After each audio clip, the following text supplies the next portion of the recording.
Samantala, kaugnay po ng oil spill na umabot na nga sa Isla Verde sa Batangas City, makakausap natin ngayong umaga ang City Environment and Natural Resources Officer ng Batangas City na si Ginoong Oliver Gonzales. Sir, magandang umaga po sa inyo. Yes, good morning, Ivan. Magandang umaga po. Gaano na po ba kalaki, kalawak ang epekto ng oil spill dyan sa inyo sa Isla Verde? Yes, oo. As to date naman ngayon, you have said nga kanina, may 3 barangay na naabot yung mga oil slick, yung mga oil slick, and by patches naman siya, emulsified oil. So manageable pa naman sa ngayon yung nangyayari. And the operation is spearheaded naman ng ating Philippine Coast Guard, at ang Batangas City LGU is in close coordination sa lahat ng mga movements and actions para synchronize yung galaw doon sa operation ng response para doon sa sinasabi nga nating oil slick na ito. So sa ngayon po, anong mga stopgap measures? So kahit mga pansamantalang measures ang ginagawa natin para mapigilan yung pagkalat ng langis? Kahapon kasi the Philippine Coast Guard started to deploy mga booms, spill booms, para nasa ganun yung mga patch na mga oils ay hindi na makaabot dito sa shore natin. At the same time ay nagkaroon na rin ng mga pagsalok doon sa oil. Ganun din, as early as 6 a.m. kasi kahapon din, Mayor Di Macuja instructed the office na magsagawa na rin ng water sampling doon sa mga areas, and particularly doon sa ibang mga barangays namin to check on the conditions kasi and the extent ng contamination nga kung meron doon sa oil namin, para nang sa ganun alam namin yung mga susunod na maging hakbangin. At ngayon din ay nagkaroon na rin ng pagpigil doon sa pagkakaroon muna ng recreation doon sa sa mga katubigan within the Isla Verde Island, kasi nga ay hindi pa tayo sure how the water quality ng tubig ay yung estado ngayon. Pero kung sakali, ano ho kaya ang magiging impact niyan, epekto niyan sa mga taga-riyan sa dalawang aspeto, turismo at saka ho sa pangingisda? Oo, particularly kasi sa tourism talaga makikita natin yung impact nito, given the fact na kung kahapon nga, nag-start na tayo na hindi na muna ipagamit through the Coast Guard at the Department of Health, na hindi muna ipagamit yung ating mga tubig dagat. I mean doon sa punto ng recreation. So bawal po muna maligo, bawal muna yung mga resort dyan. Okay. Yung mga resorts natin, so eventually mag-cancel out or sila na lahat ng mga reservation. So medyo the first day pa lang meron ng impact itong nangyari ito. But tulong-tulong naman yung community, at the same time ay yung mga agencies namin ay in coordination para nga sa ganun hindi lumaki at hindi lumala yung maging impact o epekto nitong nakarating na mga oil dito sa Batangas City. Yung pangingisda naman po, ipinagbawal nyo na rin ba muna pansamantala? Sa ngayon wala pa po namang advice about doon sa pangingisda that will be coordinated with the fisheries department basically po. At the same time siguro ay hihintay rin po natin after 5 days kasi lalabas po yung resulta ng pagsusuri na ginagawa po natin about doon po sa quality ng tubig doon sa karagatan po ng Isla Verde. Pero nakakapanghinayang naman po sa turismo Ngayon tayo nakakabawi unti-unti para magkatapos ng pandemic. Tapos ito naman, magka-cancel po ng bookings yung mga bisita dyan ngayon. Tama po, ganun nga po yung nangyari. Pero sabi nga po natin, dito na po ito, wala naman po talaga tayong magagawa but to act and response, and at the same time, mitigate yung magiging impact. Kaya nga po hanggat maaga ay talaga pong napaghandaan naman po, at saka tinataya po natin na hopefully wala na pong iba pang mga karagdagan langis na sana. Kasi as observation po last night, ay yung pong mga nakarating na patch of yun nga pong emulsified oils ay yun na lang, wala sumunod. Hopefully po this day papunta rin naman po tayo ngayon sa site para na sa ganun ma-check po yung condition po mismo ng mga tao din at saka ng barangay. Panghuli na lamang po, baka may panawagan kayo sa national government at gayon din po sa may-ari ng lubog na MT Princess Empress. Go ahead. Yun po, sige po, totoo po niyan ay talagang we are asking for the intervention talaga, at yung po talagang concrete action na manggagaling po sa mga national na agency, particular nga po yung pagtawag at dito po sa spiller kung saan po ay kinakailangan magpadala rin naman po sila immediately ng response team, clean-up operations team para na sa gano'n naman po ay hindi lumala yung magiging epekto po nitong mga nakarating na mga oils dito po sa baybay ng Isla Verde. Maraming salamat po sa pagpapaunlak, Ginoong Oliver Gonzales, City Environment and Natural Resources Officer ng Batangas City. Thank you very much din po. Inaasahang tataas ang presyo ng isda dito po sa Agora Public Market sa San Juan City habang papalapit po ang Holy Week o Semana Santa. Ayon po yan sa mga nagtitinda rito. Ngayon, yung mga presyo ho dito ng isda, ito yung tilapia po ay 150 ang kilo. Ang bangus, yung katamtaman ng laki, 200 pesos. Ito naman pong galunggong na bilog ay umaabot sa 250 ang kilo at ang tulingan naman ay umaabot sa 240 pesos per kilo. Ayan. Pero sa talaan po ng Bureau of ng Department of Agriculture doon sa kanilang bantay presyo, nagkaroon ho ng pagtaas sa presyo ng isda mula 10 piso hanggang 100 pesos.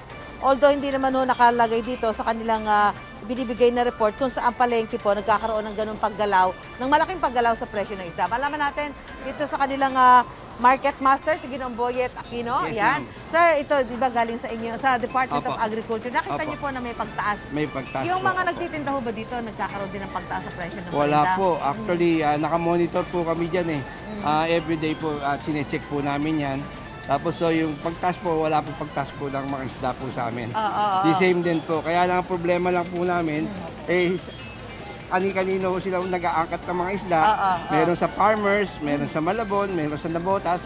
Kaya yung presyo po medyo hindi Pare-pareho. nagkaka-uniform po. Oo, so nagkakaroon, siyempre, depende kung saan sila umangkat. Opo, Ganun din opo. siyempre nila ibebenta. But Opo, ito nga ma'am. po, yung sinasabi ko, itong galing na ito sa Department of Agriculture, hindi naman ito ang umiiral na presyo dito ngayon. Yes, ma'am. Oo, dahil ano lang ho Opo. ito. Opo. Pero karamihan po dyan, gabay niyo lang. yung mga gulay tsaka mga ano po, manok, dyan po namin binibase talaga po.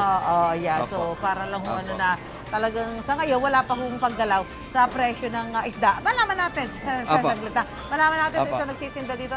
Ma'am, kumusta ho ang presyo ng isda natin ngayon? Ayos lang naman po. Sabi niyo kanina, ang huling pagtataas niyo ng mga presyo nito nung February. Mga February, January, ganyan po. Doon pinakamataas ng December. Lalo na po ng December. Pero itong mga nakalipas na linggo, wala naman ng pagtaas pa. Wala naman po. Pero pagdating ho ng Holy Week, ano ho ang aasahan ng mga namimili? Ang expect ko po, pag ganyang Holy Week, medyo tumataas po ang isda eh. Tapos pagtapos na ng Holy Week, babalik na naman Babalik sa sa normal. dati. So Opo. kasi yung pagtaas ho na yon ng isda pagka Holy Week, lahat ng klase ng isda Opo, lahat yan. tumataas ho lahat. Oo. But sa ngayon, itong presyo na ito pa yung dating presyo ninyo mula nung buwan ng Pebrero. Opo, ma'am. At wala pa kayo nagiging pagtaas sa ngayon. Wala pa naman Bagamat po. siyempre- Tama lang ho, ganun pa din po. Opo. Sabi niyo, iba-iba din yung inaangkatan niyo. Opo, iba-iba. Paano paano niyo pinipili yung mga inaangkatan niyo? Kung saan mas mura? Hindi, kasi dyan lang malapit eh, kaya malapit ang ano. Kasi meron po pa kapag sa malayo. Okay. Thank you. Si Kuya, pag nagmahal ba isda, bibili ka pa isda? Medyo ano po ma'am, iwas po konti. Iwas Ito muna. yung muna. Oo, ngayon ba, kumusta isda? Medyo okay naman po. Okay naman ang Kaya presyo. naman po So tayo. matagal-tagal na rin kayo nag-iisda. At Medyo pag Holy ngayon Week, lang- paano pag Holy Week? Pro week ma'am, wala po. Kasi medyo mahal po yung isda niyan. So ano muna? So ano muna, itlog muna, ganun. Okay, salamat po Kuya. So yan po ang sitwasyon ngayon dito sa Agora Public Market sa San Juan na wala pa akong pagtaas sa presyo ng mga isdang ibinebenta rito. Bagamat sabi nga ho nila, inaasahan nila dahil taon-taon naman kapag sumasapit po ang Semana Santa, nagkakaroon ho ng pagtaas sa presyo ng isda dahil sa dami na rin na bumibili ng mga kababayan natin. Umiiwas muna sa karne bilang bahagi ng pangingilin kapag Semana Santa. Balik muna tayo sa studio. Pagpupulong sa Washington sa Amerika sa Abril ang matataas na opisyal ng ating Department of Foreign Affairs at Department of National Defense at ng Department of Defense ng Amerika. Ayon kay Philippine Ambassador to Washington Jose Manuel Romualdez, makakasama ni na Foreign Affairs Secretary Enrique Manalo at Department of Defense Secretary Carlito Galvez, sina U.S. Secretary of State Anthony Blinken at U.S. Secretary of Defense Lloyd Austin sa 2+2 ministerial meeting. Kabilang sa mga inaasang tatalakayin ang mga isyu sa defense and security cooperation. Inaayos na lang daw ang target date ng pulong sa Abril. Imbes na matutukan ang pag-aaral, dagdag problema sa ilang estudyante kapag hindi sila nakakabayad sa eskwelahan. Para matulungan ang mga estudyante, lusot na sa Senado ang panukalang magbabawal sa no permit, no exam policy. Yan ang unang balita live ni Bam Alegre. Bam! Maris, good morning. Ito ang no permit, no exam policy ay ang hadlang para sa mga estudyante na walang maipambayad sa kanilang mga school fees para makapag-focus sa kanilang pag-aaral. Ito nga yung nais pigilan ng isang panukala sa Senado. Second year na si Angelique Baniqued sa kursong Medical Technology. Dean's Lister siya kaya may nakukuhang discount sa tuition. Pero kung wala siyang ganitong ayuda dahil sa kanyang academic performance, magiging alalahanin para sa kanya at sa mga magulang niya kung saan kukuha ng pang-tuition. Hindi po kami ganun kayaman. So, parang imbis po na isipin ko yung exam ko, iniisip ko po kung paano babayaran yung... Hindi ka na-concentrate sa Opo. lessons. May ilang paaralan na may polisiyang no permit, no exam. Kapag hindi makapagbayad ng tuition, hindi magkakaroon ng permit para makapag-exam. Ang sophomore marketing student na si Ralph Pagtalonan, naniniwalang hindi patas ang ganitong polisiya para sa mga mag-aaral. Kasi diyan may discrimination. So, yung discrimination na yun, parang kapag, yung mga permit kasi di ba parang may mga bayad yan, ganun. So, yung iba, katulad ko, scholar ako.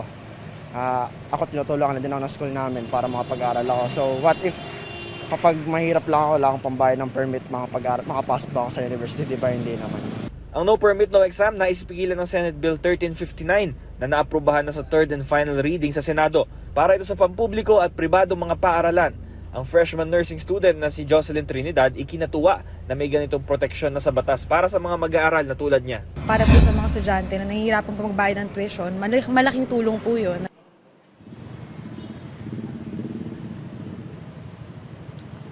Maris, linso na dito sa panukalang batas. Sa panig naman ng mga paaralan, kapag may mag-aaral na hindi nagbabayad naman ng kanilang tuition, hanggang matapos yung school year, may ilang interventions naman na available. Katulad na lang yung pag-withhold ng kanilang mga diplomas, clearances, at yung admission sa susunod na semester o school year. Ito ang unang balita mula rito sa University Belt, Bam Alegre, para sa GMA Integrated News. Nasa Oriental Mindoro na ang salvage rescue ship na galing sa Japan na kinontrata ng may-ari ng MT Princess Empress para tumulong sa pagtukoy sa lagay ng lumubog na barko. Ayon kay Oriental Mindoro Governor Humerlito Dolor, ibinabana sa lokasyon ng lumubog na MT Princess Empress ang nasabing remotely operated vehicle o ROV. Kaugnay niyan at iba pang detalye, makakapanayan po natin si Pola Oriental Mindoro Mayor Jennifer Cruz. Magandang umaga po sa inyo, Mayor. Si Maris po ito at live po tayo sa unang balita.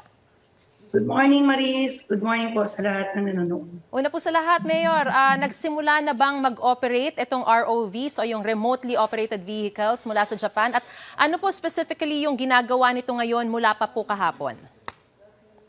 Binaba na nga kahapon, mga 1 o'clock ng hapon yun. No? Kasama kami doon sa barko. Pero hindi na ako nakasama sa laot kasi may mga iba akong appointment. Sabi ng Japanese, after 3 days, ilalabas nila ang result. At doon natin malalaman kung ano talaga at nasa na yung barko. At kung talagang marami pang tumutulong langis, Maris. Mayor, nakausap niyo po ba sila at nalaman kung ano po ba yung inaasahang tulong exactly na maiibibigay nitong ROV kaugnay sa nangyaring oil spill? Kung talaga bang malalaman yung kondisyon kung gaano karaming langis yung tumatagas mula rito at kung galing lang ba ito dun sa maikinarga mismo dun sa makina nung barko o talagang pati yung mismo mga nasa bariles na mga langis ay talagang tumagas na rin mismo? According nga doon sa Japanese, sinasabi nila na malalaman kung kung may oil leak pa ba or intact pa ba yung oil doon sa loob ng barko. Malalaman ng ROV, yung lahat ng result doon sa barko at sitwasyon ng barko. Yun yung i-report nila after 3 days sa atin lahat. Base po ba sa sitwasyon na nakikita natin ngayon, visible po ba na parang dumarami pa yung oil spill or kumusta po yan? Dahil marami rin naman pong efforts na ginagawa yung mga otoridad dyan. Maris, paulit-ulit lang. Everyday parami ng parami. Everyday inililinis naman natin, pero paulit-ulit lang yung oil. So maaaring baka naglilik pa doon sa Talagang barko. tumatagas na po, ano? Or tumatagas pa. Oo. Kasi yun yung iniisip lang natin, pero malalaman nga natin after 3 days, so mga 2 days na lang, kasi kahapon nagsimula, malalaman na natin kung ano talaga at kung saan nagagaling yung oil noon, kung doon sa tangke ba mismo o doon lang doon sa naglilik na yung laman ng barko. Yes, okay. Hanggang kailan po mananatili sa inyong lugar yung mga ROVs po mula sa Japan? Wala pang sinasabing time kung hanggang kailan dito sa ating dalampasigan, pero maghihintay lang kami ng report ng Japanese Risk Reduction Management, no? Actually sa kanila ito. Hinintay namin kung ano magiging resulta at doon siguro magsisimula kung paano, kung palulutangin ba, sa salvage ba, kung ano ang gagawin doon or tatakpan ba yung naglilik kung meron man. So yun yung sinasabi sa atin kahapon. Alright, Mayor, matanong ko na rin, kumusta po yung pagbibigay ng tulong sa mga apektadong residente at mga mangingisda sa inyong lugar? Kasi talaga naman pong apektado na yung kanilang kabuhayan. Maris, we are very much thankful kasi yung mga senador, wala nga ganun dito lang, yung nagbibigay sila ng 2,000, dumating nga dito Senator Bong Revilla, nagbigay ng 2,000 kasi alam naman natin na yung pagbibigay natin ng pagkain ay minsan ay talagang kailangan din ng financial ng mga taong bayan. Kasi pang-araw-araw nilang gastusin. So yung mga paunti-unti na nagbibigay sa 500 o 1,000 people, nabibigyan naman ng ayuda, maaaring kulang yun, no, Maris? Pero kailangan namin na pagtiyagaan lahat ng mga ito dahil hindi naman lahat araw-araw pwedeng ibigay yung pangangailangan. Kaya nag-iisip kami ng alternative na livelihood programs for them para naman hindi din kami sakit ng ulo sa ating national government.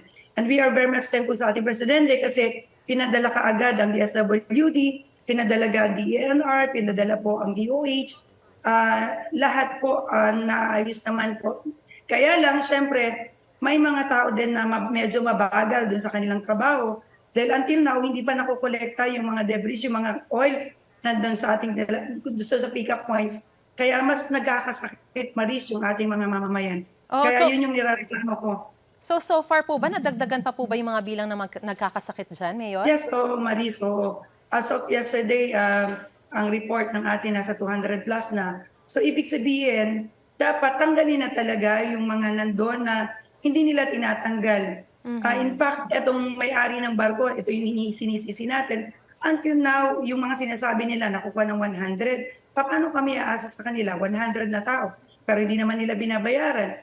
So, sobrang sakit sila sa ulo kasi usapan yung kanilang kinuha na counterpart para kumuha ng debris. Until now, hindi nila kinokolekta. Maris, masakit sa ulo dahil di sila tumutupad sa usapan. Kaya wala kaming inaasahan sa kanila. And darating po ngayon ang ating DOJ Secretary. Kung ano man yung magiging result ng investigation para sa kanila, bahala na po.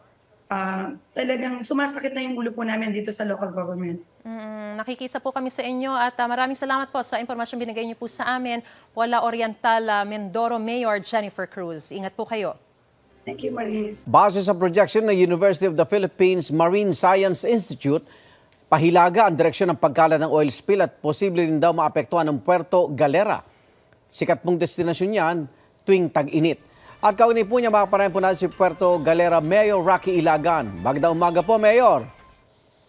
Yes, hello. Good morning, Igan. Good morning. Oo. Magandang umaga din po sa atin sa mga nakikinig sa atin. Kamusta po ang sitwasyon ngayon sa Puerto Galera? Ngayon po ba may nakikita kayong traces ng langis dyan sa dagat? Kanina po, Igan, nagpapandak ako ng physical check sa lahat ng area ko dito sa Puerto Galera, yung mga coastal area. Opo. Awa ng Diyos ay until now negative pa naman kami sa negative kami sa oil spill. Kaya kami ngayon dito sa Puerto Galera kahit medyo nangangamba dahil nga doon sa mga naunang pronouncement sa atin ng MSI na posible kaming maabot ng oil spill ay kami naman ay nagpapasalamat din at awa ng Panginoon ay negative pa kami, walang oil spill sa area. Anong paghahandaan niyo po para pong maiwasan at maisalba yung lugar ninyo? Nung nagsimulang magkaroon ng mga pahayag ng MSI dyan, ay nag-develop kami ng mga traditional spill boom kasi wala namang kaming financial capability para bumili ng mga talagang mga available na spill boom on the market. Opo. Pero marami na kaming naihanda ng mga spill boom lahat ng barangay. Kasi 13 barangays kami igan Oo. 12 coastal.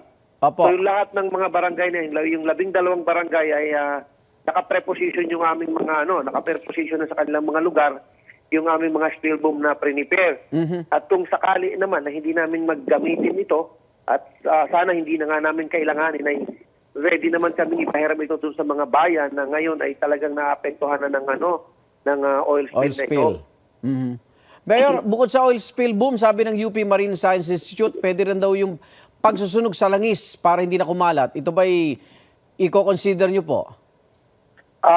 Alam mo, Igan, sila naman yung mga eksperto dito, at mas naiunawaan nila kung ano ang mga dapat gawin, paano natin i-dispose itong mga oil spill na ito. Ako, sa aking palagay, ay okay sa amin yun. Pwede namin gawin din dito sa area. Dahil nga lang, pipili kami ng area na hindi maapektuhan naman yung aming mga marine life. Kasi alam mo, itong area namin, Igan, ay karamihan dito ay marine protected area. Opo. So, kasi turismo ang aming hanap buhay. Opo. So talagang marami kaming mga batas na nakatuon at na para maprotektahan ang ating mga dalampasigan, ang ating karagatan. Opo. Kung ano man ang mga hakbangin namin ay nakatuon ito palagi sa mga batas na naaayon sa aming industriya. Ito bang projection ng UP-MSI naka-apekto na sa turismo nyo? Yung mga may booking na po ba? Nabawasan ba? O hindi naman apektado? Alam mo, Igan, talaga sinasabi ko to kahit hindi na akong interview na nagawa. Sabi ko, sana naman itong mga eksperto, sila naman ang mga eksperto, sana naman maging very responsible sila sa whatever pronouncement nila. Dahil sabi nila noong una, yung 12 to 16, posible kaming tanamaan. Napakarami naming cancellation ng Igan. Okay. Pero awa ng Panginoon, hindi naman kami natamaan. Okay. Ngayon, ito na naman ang sinasabi ng ibang mga kasama natin sa media at ganoon din itong ibang mga eksperto na posible na naman kaming tamaan. So, ang cancellation namin, ang dami. So, sana naisip natin na yung livelihood ng tao ang naapektuhan na dito. At kung hindi ka sigurado sa iyong mga pronouncement, sana naman huwag na natin ito masyadong maging sensational. Kasi kawawa yung mga tao, Igan, na naapektuhan. Okay. Dito, Mayor, ito pagkakataon, imbitahan nyo yung ating mga kababayan. Manawagan po kayo. Oo, mga kababayan, ang bayan po ng Puerto Galera ay handang-handa na para sa pagdating po nitong summer vacation natin. Napakainit, napakaganda, napakalinis po ng aming mga dalampasigan. Ang lahat po ng mga resort, lahat ng magagandang mga tanaman inihanda namin para sa inyo.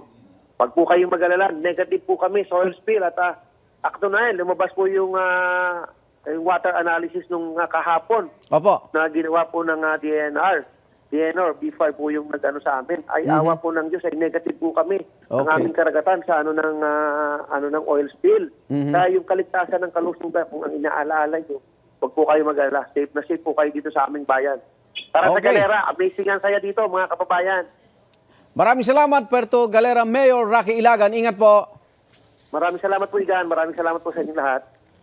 Eto naman, may pa-face reveal si Solen Yusaf sa bago niyang baby. Meet baby Maylis Lionel. First time pinakita ni Solen ang second daughter nila ni Nico Bolzico. Talaga namang very cute ang smile ni baby sa harap ng camera. Sa caption ni Solen, sinabi niyang lagi silang pinapangiti ng kanilang bagong bundle of joy. So pretty, Maylis! At nagsimula na kagabi ang kwento ng What If sa bagong romantic drama series na The Right One. Ginagampanan ni Ruru Madrid ang karakter na Liam at ang kanyang real-life girlfriend naman na si Bianca Umali ang gumaganap bilang Joyce. Ipinakita sa pilot episode na magkaklase ang dalawa noong college at matapos ang ilang taon, nakita silang muli. Sa kanilang pagkikita, na pepper spray pa ni Joyce si Liam na akalain niyang isa itong stalker. Fast forward matapos ang isang event na pareho nilang dinaluhan, mas nakilala pa nila ang isa't isa at pinag-usapan ng kanilang life after college. At fast forward pa sa future, may pamilya na sila. Pero tulad nga sabi ni Liam, ang kwentong ito ay tungkol sa mga nangyayari kasunod ng happily ever after. Ang pilot episode ng The Right One kagabi kasama sa trending topic sa Twitter. Congrats sa The Right One family ko! Congrats, you guys! Thank you! Well done. Igan, mauna ka sa mga balita. Panoorin ang unang balita sa unang hirit at iba pang award-winning newscast sa youtube.com/GMA News. I-click lang ang subscribe button. At sa mga kapuso abroad, maaari kaming masubaybayan sa GMA Pinoy TV at www.gmanews.tv.